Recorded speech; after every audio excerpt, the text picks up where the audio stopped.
اعوذ باللہ من الشیطان الرجیم بسم اللہ الرحمن الرحیم۔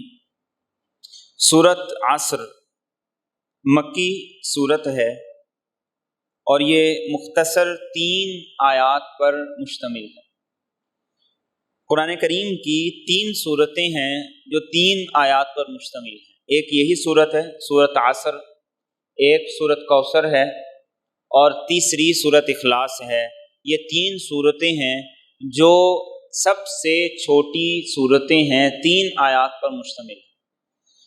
اور یہاں ایک اور بات قابل وضاحت ہے کہ نماز کے اندر کم از کم اتنی تلاوت ضروری ہے جتنی کہ 3 آیات ہیں۔ 3 آیات کے بقدر نماز میں تلاوت کرنا ضروری ہے۔ اگر کوئی اس سے کم تلاوت کرے گا تو اس کی نماز نہیں ہوگی۔ دوسری صورت یہ ہے کہ 3 آیات اگر نہیں ہیں تو بڑی ایک آیت جو چھوٹی 3 آیات کے برابر ہوں اس کی نماز کے اندر تلاوت کرنا ضروری ہے۔ یہ تلاوت کی کم از کم ادنیٰ ترین مقدار ہے۔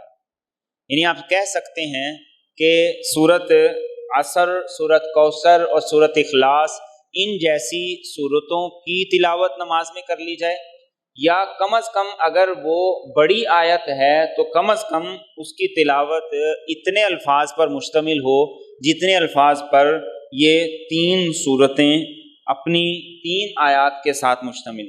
قرآن کریم کی یہ مختصر صورتوں میں سے ہے، لیکن اس کی جامعیت کا اندازہ اس سے لگائیے کہ صحابہ کرام رضی اللہ تعالی عنہم اجمعین جب ایک دوسرے سے ملتے ملاقات کرتے تو الگ ہونے سے پہلے یہ صورت ایک دوسرے کو سنایا کرتے تھے۔